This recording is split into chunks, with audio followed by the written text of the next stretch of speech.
Good morning, everyone.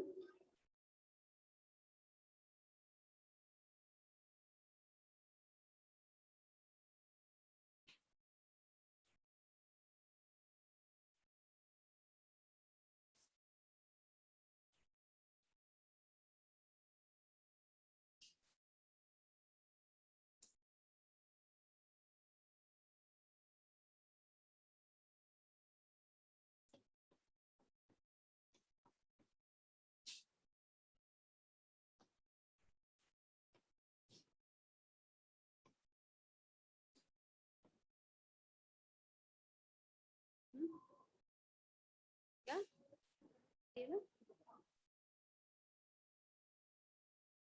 Timing देख रही थी। अच्छा क्लास, आप लोगों के में लास्ट उस पर क्या करवाया गया था? एब्जॉर्प्शन चल रहा था, है ना? अच्छा, एब्जॉर्प्शन में हम लोगों ने स्टमक तक पढ़ लिया था, है ना? स्मॉल इंटेस्टाइन का हम लोगों ने स्टडी नहीं किया था। ठीक है, डायग्राम बनवाना था ना? ठीक, बनाइएगा।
आप लोग जब भी क्लास में डायग्राम बनाएं तो हमेशा पेन से डायग्राम ड्रॉ करना चाहिए।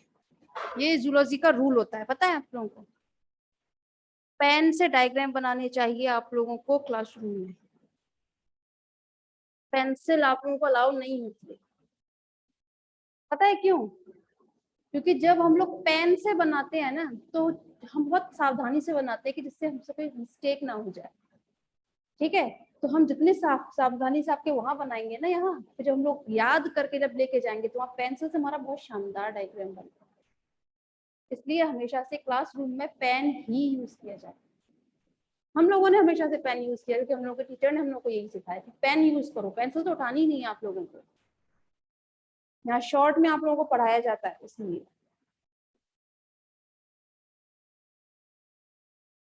यहाँ सजाने का डायग्राम को टाइम नहीं होता है, ये सजाने का काम सारा उस पर छोड़ा करेंगे एग्जाम टाइम के लिए।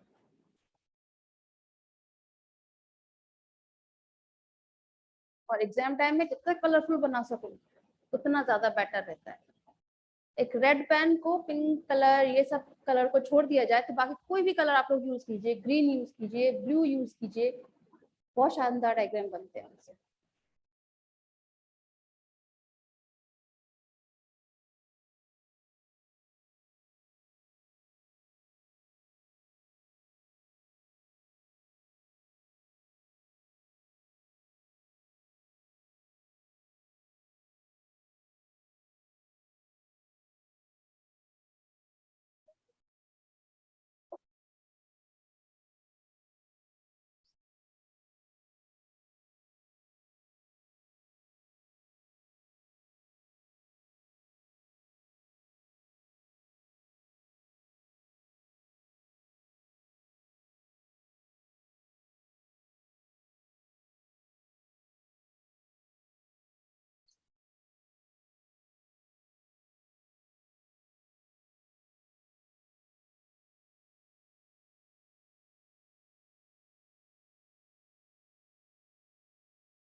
तो जल्दी जल्दी हाथ चलाएं सभी स्टूडेंट्स।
हो गया? गुड। आप फर्स्ट ईयर में आए थे ना, लास्ट टाइम पर आए थे ना, 1 या 2 दिन।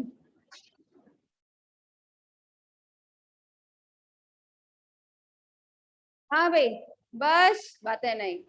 यहाँ पर हम लोग क्या स्टडी कर रहे हैं? Absorption in small intestine. ठीक है?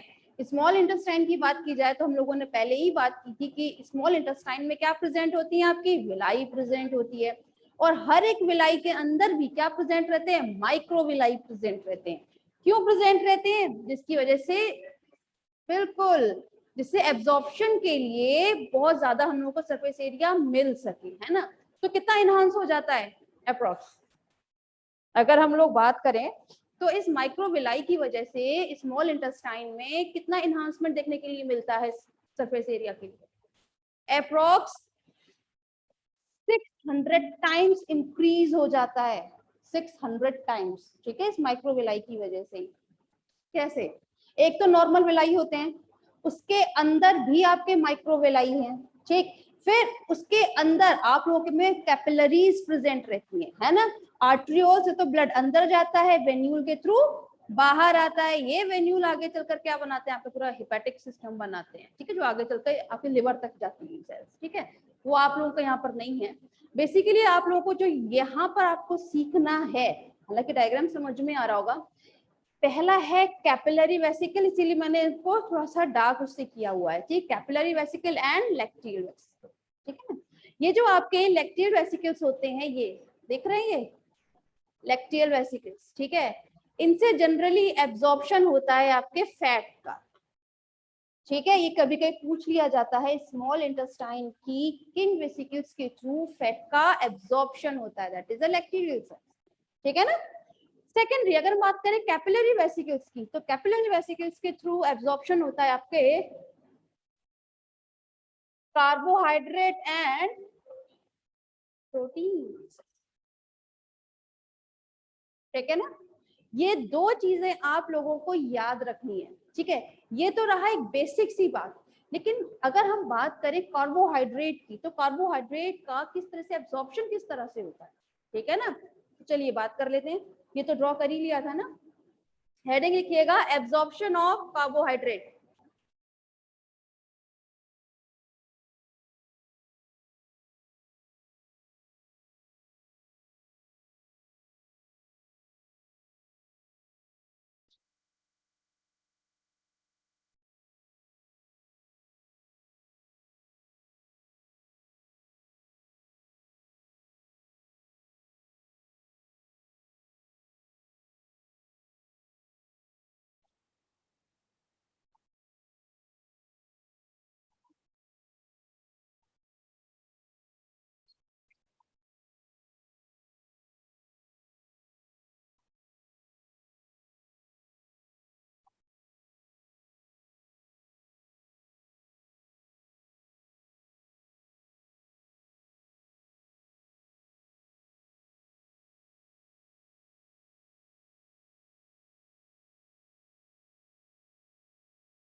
लिख लिया।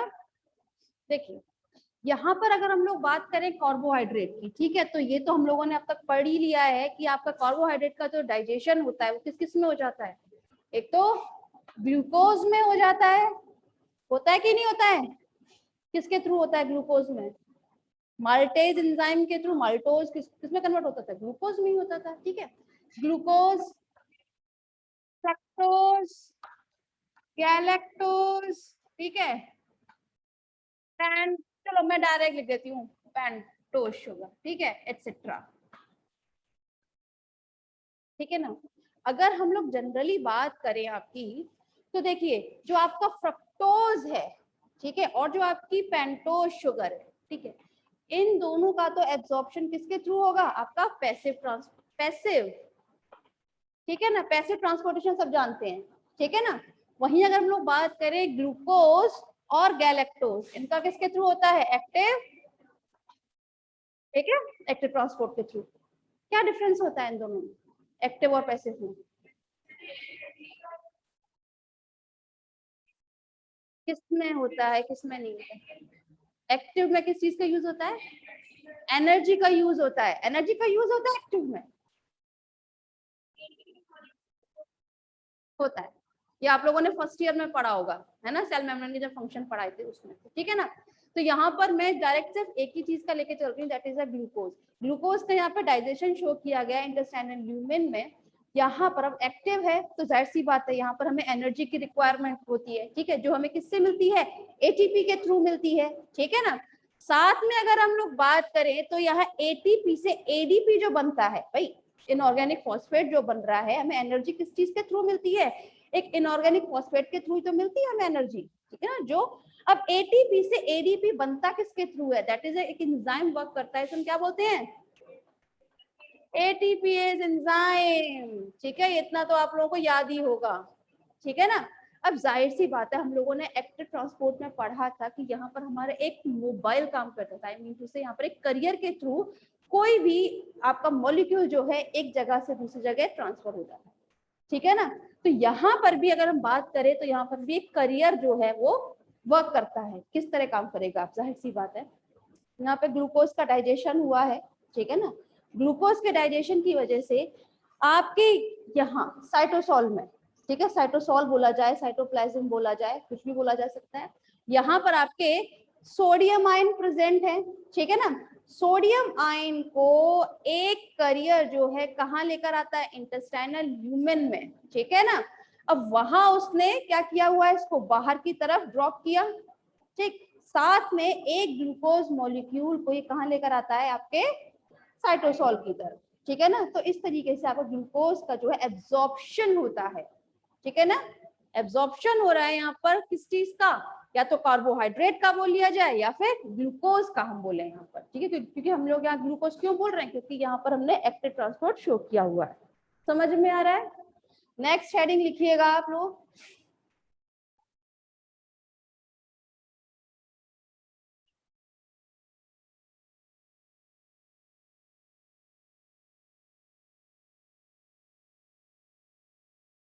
एब्जॉर्प्शन ऑफ प्रोटीन,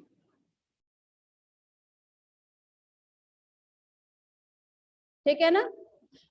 देखिए अगर हम लोग बात करें प्रोटीन के एब्जॉर्प्शन के बारे में, तो प्रोटीन किससे मिलकर बनी होती है आपकी? एमिनो एसिड से, ठीक है ना।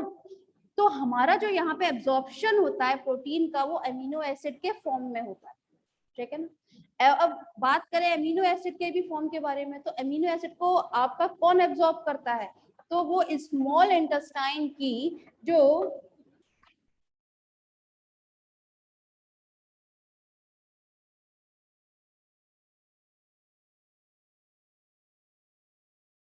एंटीरियर मेसेंट्रिक वेन के थ्रू इनका एब्जॉर्प्शन हुआ करता है। लेकिन अगर हम लोग बात करें एमिनो एसिड की, ठीक है, तो अमीनो एसिड भी आपको ऑप्टिकल आइसोमर्स के रूप में देखने को मिलते हैं,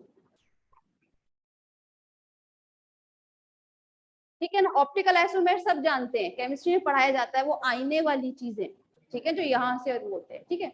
तो आपका अगर हम बात करें एमिनो एसिड, तो हमें दो फॉर्म में देखने के लिए मिलेंगे ऑप्टिकल आइसोमर्स में। कौन कौन से होते हैं? एक होता है आपका, हाँ, एल एमिनो एसिड, और एक हो गया डी एमिनो एसिड। इसमें से जो ये एल अमीनो एसिड होता है, एल अमीनो एसिड, इस चीज का एब्जॉर्प्शन किसके थ्रू होता है? एक्टिव ट्रांसपोर्ट मेथड के थ्रू होगा, ठीक है। वहीं जो आपका डी है उसका होता है पैसिव ट्रांसपोर्ट मेथड के थ्रू, ठीक है। कोई दिक्कत? इसमें ये सारे अब अमीनो एसिड जो है कहाँ चले जाते हैं? आपकी हेपेटिक पोर्टल सिस्टम के थ्रू किसमें जाएंगे? लिवर में, ठीक है, जहां पर इनका बाद में एब्जॉर्प्शन होता है जनरल। ठीक है, तो आप लोग इसको लिखना चाहते हैं लिखिए, फिर इसे वो करते हैं।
हो गया, चलिए अब जरा हम लोग बात कर लेते हैं कि आगे किस तरीके से एब्जॉर्प्शन हुआ था, किस तरह से हेपेटिक पोर्टल वेन के थ्रू कहाँ जा रही थी आपकी सारी सब कुछ एब्जॉर्ब होने के बाद लिवर में, ठीक है ना।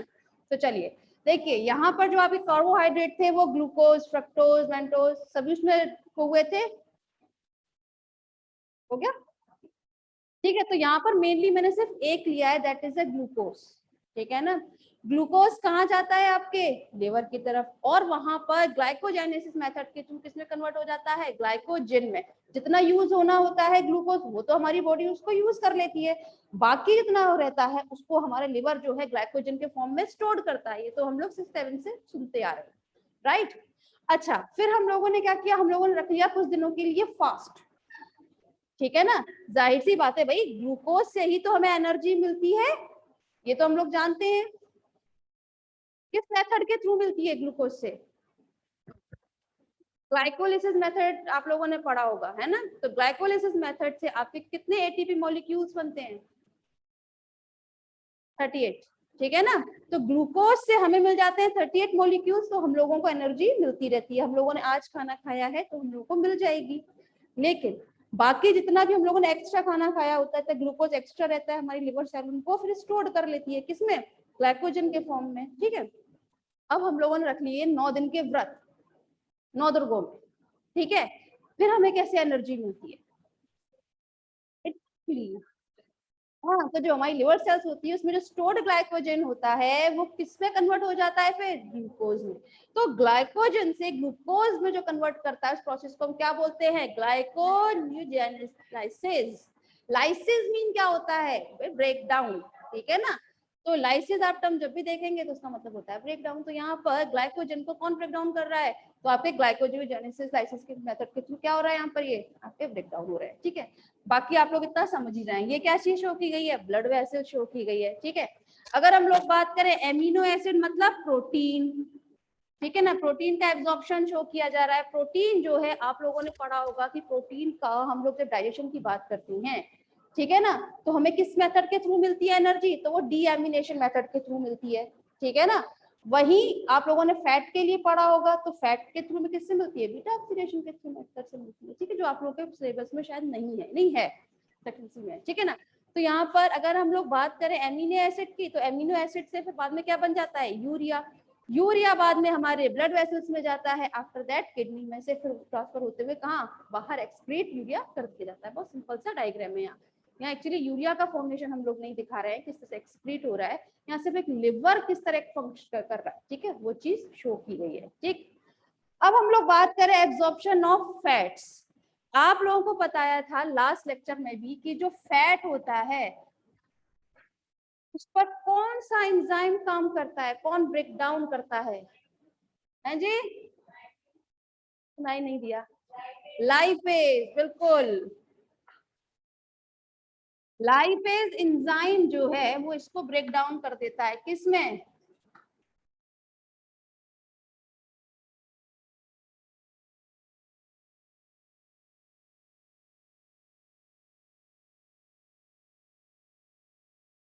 फैटी एसिड्स, और ये हम लोगों ने लास्ट उसमें पढ़ा भी था, लिखवाया था ना पूरा, ठीक है। ग्लिसरॉल सब जानते हैं, जो जनरली हम लोग ग्लिसरीन यूज करते हैं, ठीक है ना। अब ग्लिसरॉल जो है ये वाटर में एब्जॉर्ब हो जाती है इजीली, है ना, वाटर में डिसॉल्व हो जाती है ना। तो वाटर में डिसॉल्व होने की वजह से ये तो डायरेक्ट एब्जॉर्ब कर लिया जाता है, ठीक है। मेन है यहाँ पर आपके फैटी एसिड्स, ठीक है। फैटी एसिड्स जो होते हैं, ठीक, अगर हम लोग बात करें तो ये हमेशा एब्जॉर्ब होते हैं उनके मॉलिक्यूलर वेट के अकॉर्डिंग, ठीक है ना। ऐसे आपके फैटी एसिड जो बहुत ज्यादा लो मॉलिक्यूलर वेट के होते हैं वो एब्जॉर्ब किसके थ्रू किए जाते हैं, जो स्मॉल इंटेस्टाइन की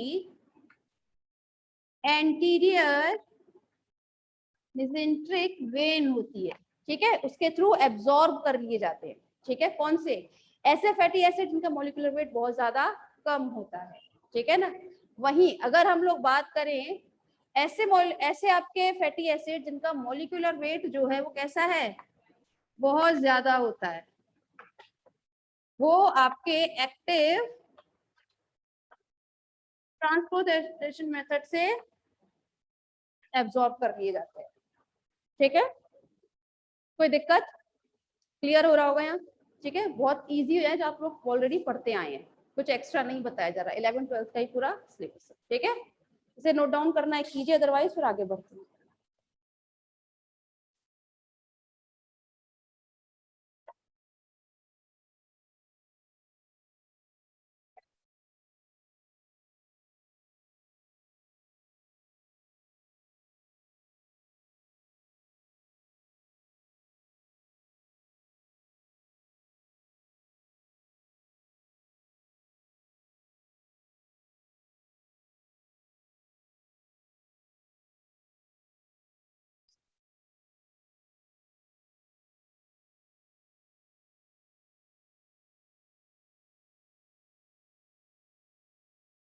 हेडिंग लिखिएगा, absorption of water.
Absorption of water की बात की जाती है तो इसको तो सबसे ज्यादा आप लोग जानते ही हैं, स्मॉल इंटेस्टाइन के थ्रू ये क्या होता है, एब्जॉर्ब होता है। ठीक है ना, अप्रोक्स 20 लीटर जो है वो एब्जॉर्ब कर लिया जाती है हमारी स्मॉल इंटेस्टाइन के थ्रू वाटर। ठीक है ना, 20 लीटर मतलब मैक्स टू मैक्स कर लेता है, ये कहने की बात ये है। ठीक, फिर लेकिन अगर हम लोग बात करें एब्जॉर्प्शन की, तो ये जो आपका एब्जॉर्ब होता है ना वाटर, हमेशा ऑस्मोसिस मेथड के थ्रू क्या होता है, एब्जॉर्ब किया जाता है। ठीक है,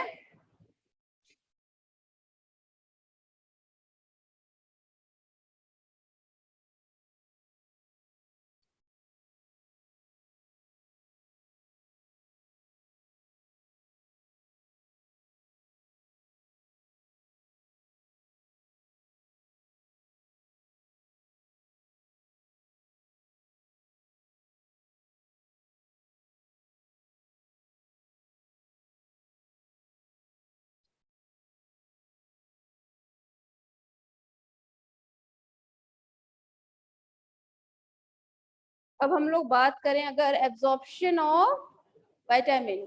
ठीक है ना, तो विटामिन जो होते हैं आप लोग जानते हैं, 2 टाइप्स के हम लोग जनरली स्टडी करते हैं। ठीक है, कौन कौन से होते हैं? एक होते हैं बिल्कुल फैट सॉल्युबल विटामिन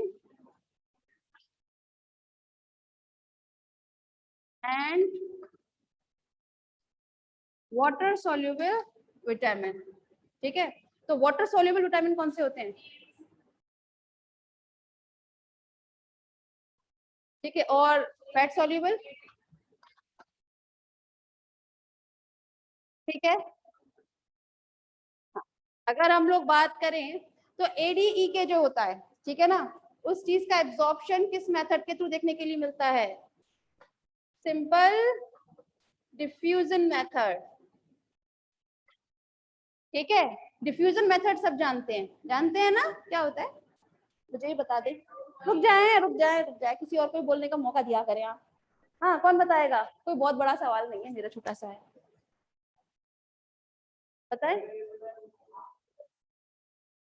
हाँ, ट्रांसपोर्टेशन तो होता है, बिल्कुल सही बात है, बट होता क्या, ये मेथड क्या होता है, डिफ्यूजन मेथड क्या होता है, बताएं। बहुत पहले पढ़ रहे हैं आप सब लोग, ऑस्मोसिस, ये सब पढ़ाए जाते हैं ना, अंगूर और वो सब। हाँ बट ऑस्मोसिस नहीं है यहाँ पर, आप लोगों का सिंपल डिफ्यूजन मेथड है, बहुत इजी है।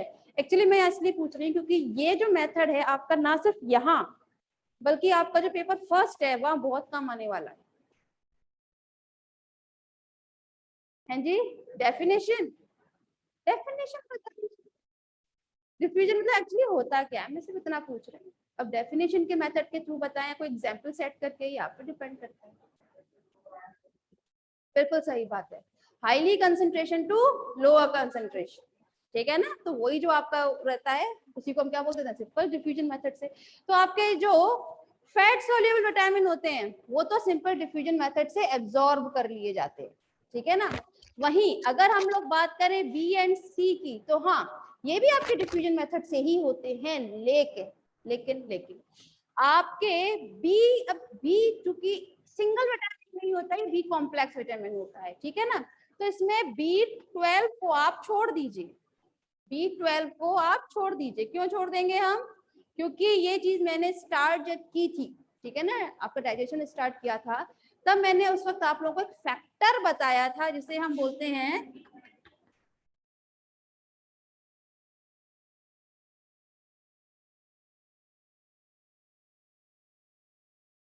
Intrinsic factor. और क्या बताया था, इसको एक टर्म और देते हैं हम, बताएं,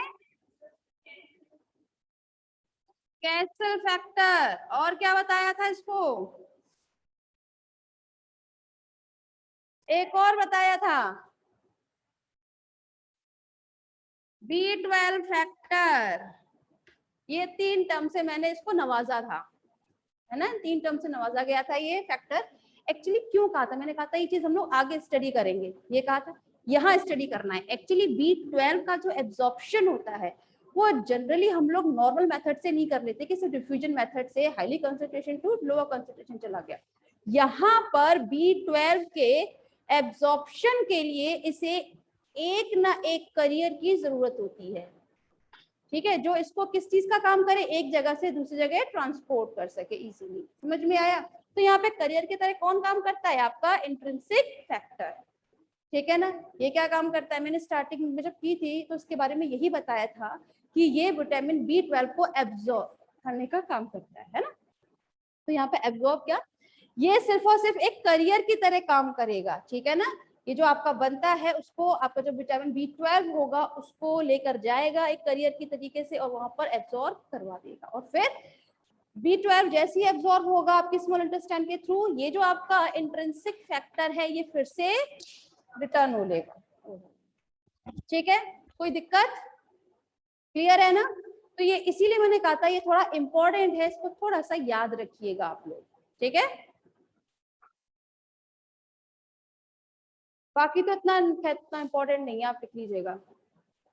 मिनरल्स वगैरह का भी आपका एब्जॉर्प्शन इसी सिंपल डिफ्यूजन मेथड से ही होता है, कोई खास नहीं है, ठीक है। नेक्स्ट लिखिएगा एब्जॉर्प्शन बाय लार्ज इंटेस्टाइन, ठीक है, लार्ज इंटेस्टाइन। तो आप लोग जानते हैं कि लार्ज इंटेस्टाइन में से कुछ भी एब्जॉर्ब नहीं होता है, सिर्फ 2 चीजों को छोड़कर। क्या क्या चीज एब्जॉर्ब होती है इससे, एक तो वाटर होता है, जो भी रह जाता है ना यहाँ पे स्मॉल इंटेस्टाइन के उसमें एब्जॉर्ब होने से, वो कहाँ पे एब्जॉर्ब हो जाता है, आपके लार्ज इंटेस्टाइन में। और साथ में कुछ मेडिसिन भी यहाँ पर एब्जॉर्ब की जाती है, ठीक है। तो यहाँ पे एब्जॉर्प्शन का लार्ज इंटेस्टाइन में कोई बहुत ज्यादा इंपॉर्टेंट रोल नहीं होता है। सबसे ज्यादा अगर कोई इंपॉर्टेंट रोल प्ले करता है एब्जॉर्प्शन में तो वो स्मॉल इंटेस्टाइन ही होती है, ठीक है। कभी कभी आप लोगों के हाँ एक नंबर में जरूर पूछ लिया जाता है कि स्टमक से क्या क्या चीजें एब्जॉर्ब होती हैं, बट बहुत ज्यादा इंपॉर्टेंट नहीं होता। एब्जॉर्प्शन अगर आप लोगों को स्टडी करना है तो स्मॉल इंटेस्टाइन में ही करना पड़ेगा, ठीक है ना। हेडिंग लिखिए आगे, composition of faces and defecation, composition of faces and defecation।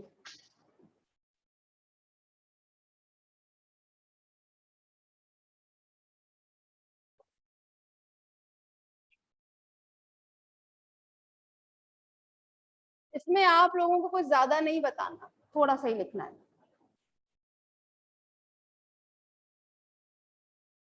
ये जो आपका फेसेस होता है, ठीक है ना, तो फेसेस में इसको कलर किसके मेथड के थ्रू मिलता है भाई? कलर किसके थ्रू मिलता है? हाँ जी, एग्जैक्टली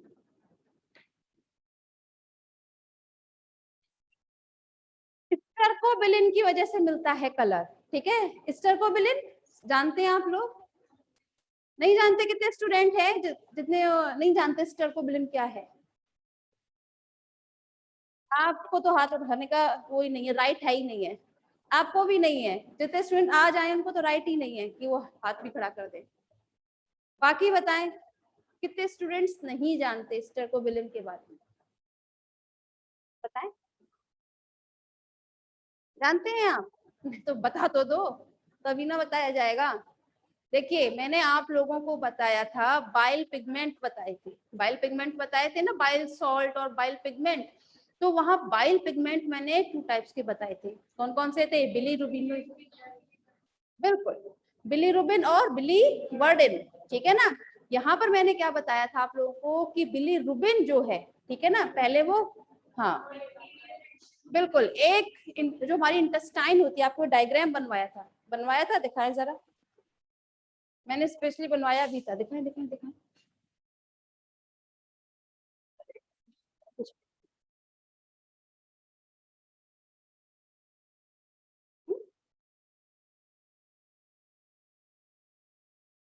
आए नहीं थे क्या तुम?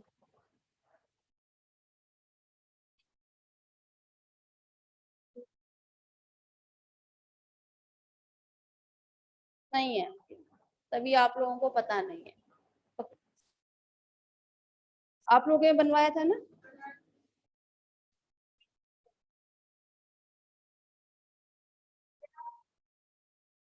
वाह, मतलब जब आए नहीं थे फिर तो पता कैसे होगा? जो आपका बिलीरुबिन था, ठीक है ना, बिलीरुबिन। अच्छा, मैंने एक खास बात और बताई थी उस दिन कि बिलीवर्डिन जो होता है वो एक्चुअली पहले कन्वर्ट किस में हो जाता है? बिलीरुबिन में, है ना, फिर आगे की हमारी प्रोसेस चलती थी। ठीक है ना, इस बिलीरुबिनो पर कौन काम करता था? आपके एक बैक्टीरिया, जो कहाँ प्रेजेंट होते थे? इंटेस्टाइन में। ठीक है ना, और बिलीरुबिन को किसमें कन्वर्ट कर देते थे? बिलीरुबिनोजन में। ठीक है, फिर ये बिलीरुबिनोजन किसमें कन्वर्ट होता था? सेम बैक्टीरिया इस पर फिर फंक्शन करता था और इसको बदल देता था किस पर?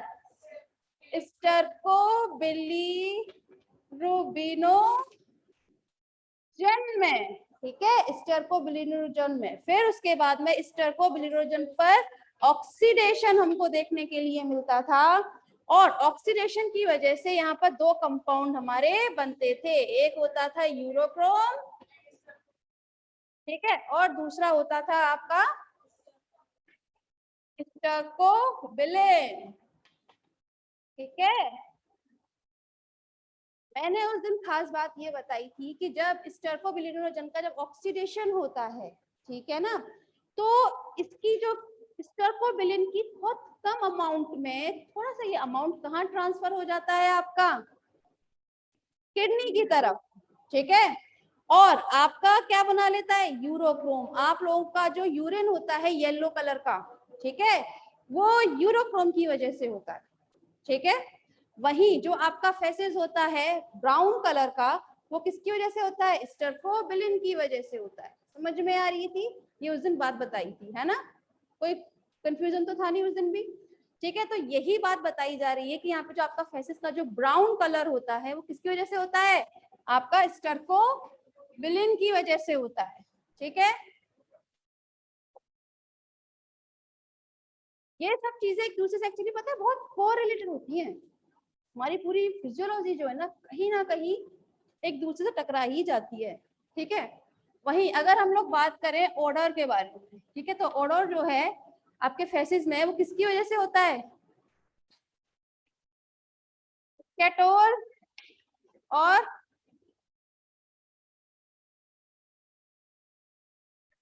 Indole and tryptophan. ठीक है ना, इन एंजाइम्स की वजह से होता है। अच्छा, अब क्वेश्चन आता है कि ये बनते कैसे हैं।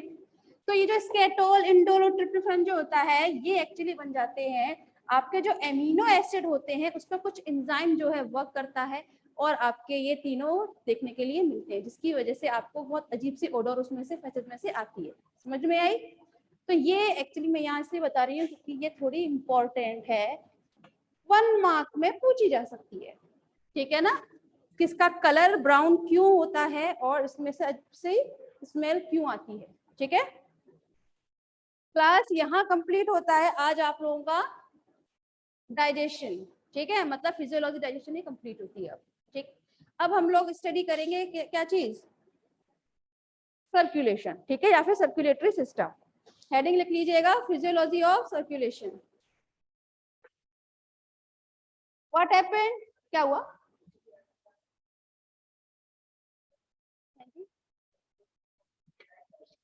इसकी, इस वाले की पूछ रहे हैं आप? हाँ, ये तो फिजियोलॉजी ऑफ डाइजेशन थी। इसकी,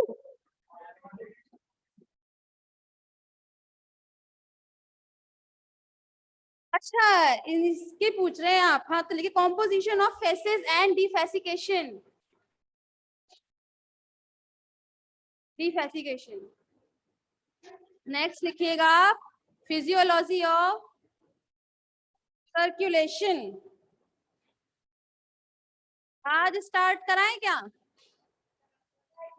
चलिए ठीक है, आज नहीं कल स्टार्ट कराते हैं इसको, क्योंकि हालांकि आप लोग जानते हैं अब सर्कुलेशन है तो इसमें हमें स्टडी किस चीज की करनी होगी, आपके ब्लड की कॉम्पोजिशन, आपके कॉर्पल्सेस की। ठीक है, हार्ट आपके में नहीं है, 70% में हार्ट नहीं आया था। ठीक है, लेकिन हाँ, अगर आप लोगों के सिलेबस में आएगा, अगर कोई चेंजेस आता है कि भाई पूरा 100% में से आएगा पेपर, तो फिर हम लोग उसको भी करा देंगे। ठीक है, लेकिन 70% में से लास्ट ईयर हटा दिया गया था हार्ट। ठीक है, तो इसलिए हम लोग नहीं कराएंगे।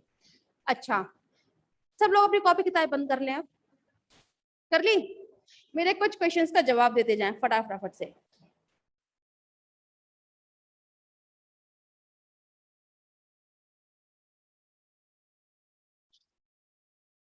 ग्लाइकोजेनेसिस के बाद, ठीक है, अगर ज्यादा अमाउंट में ग्लूकोज बन जाता है तो वो किस रूप में स्टोर्ड होता है? अब जरा आप शांत रहिएगा, हाथ खड़े करते जाइएगा जिसको आंसर पता होता है। ठीक है ना, स्टमक में पेप्सिनोजन एंजाइम का सिक्रेशन कौन करता है? बताए कौन सी ग्लैंड करती है? थाइरोइड ग्लैंड, कार्डिक ग्लैंड या फंडिक ग्लैंड? ठीक है, हाँ।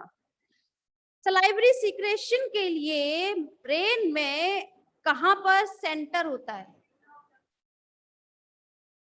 कहाँ होता है? सलाइवरी सिक्रेशन जब होता है तब कहां तक लेके जाते हैं, ये उस वक्त बताया था।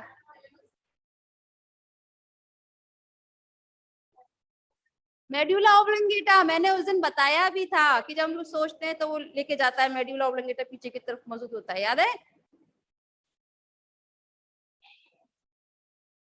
अच्छा, जो हमारा गैस्ट्रिक जूस होता है, ठीक है, अच्छा अब गर्ल्स थोड़ा सा शांत रहिएगा, बॉयज बताएंगे। जो हमारा गैस्ट्रिक जूस में जो पेप्सिनोजन प्रेजेंट होता है, ठीक है, उसको एक्टिव पेप्सिन में कौन कन्वर्ट करता है?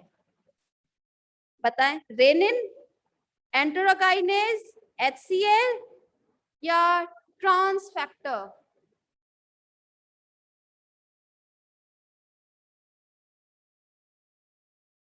ये तो बहुत इजी था। है जी, HCl, बिल्कुल, क्योंकि प्रो रेनिन भी आपका जो होता था वो इनएक्टिव फेज होता था रेनिन का। ठीक है, और जब रेनिन में कौन कन्वर्ट करता था उसको? HCl। कहाँ था ध्यान भाई? अच्छा, फूड में जो B12 प्रेजेंट होता है उसको इंटेस्टाइन की, क्या रही बताया, इंटेस्टाइन की सरफेस द्वारा अगर हम एब्जॉर्ब कराते हैं तो कौन हेल्प करता है? इंट्रिंसिक फैक्टर या फिर लाइपेज एंजाइम, HCl या रेनिन? कौन करता है? बताए B12 को एब्जॉर्प्शन में कौन हेल्प करता है? हाँ जी, इंट्रिंसिक फैक्टर, ये तो बताया ही अभी। एपेटाइट जूस किसे कहते हैं? एपेटाइट जूस किसे कहा जाता है? किसे कहा जाता है?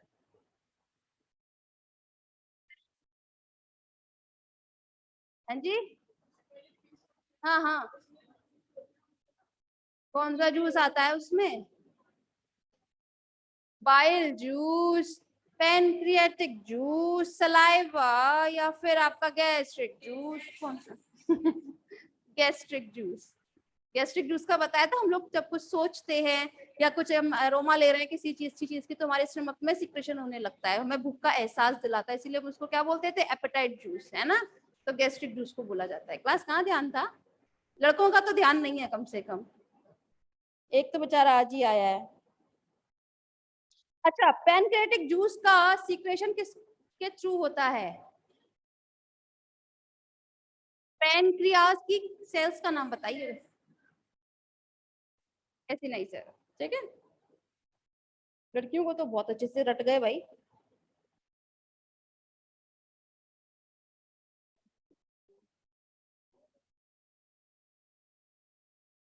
इंटेस्टाइनल जूस का सीक्रेशन किसके थ्रू होता है?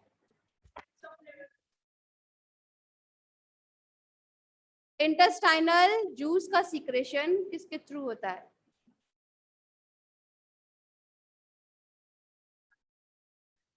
हाँ जी,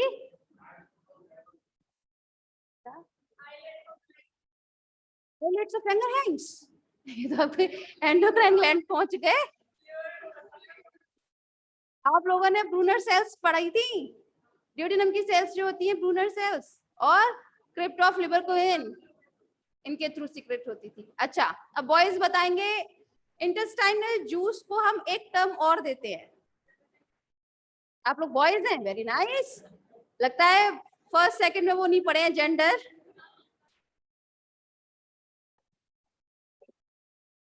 चलिए क्लास, आज के लिए फिर बस इतना ही। आप लोग इसको पढ़ लीजिए, अब 1 मार्क के यही आएंगे, ठीक है? आज एक्चुअली स्टार्ट करने का कोई मतलब नहीं था, स्टार्ट भी ना हो पाता ढंग से।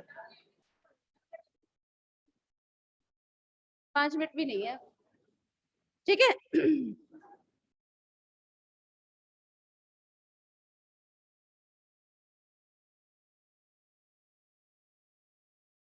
अच्छा, ये बताएं पैनक्रिएटिक जूस में क्या नहीं होता? पैनक्रिएटिक जूस में क्या नहीं होता? एमाइलोप्सिन, लाइपेज, ट्रिप्सिन या पेप्सिन? पेप्सिन नहीं होता। क्या नहीं होता?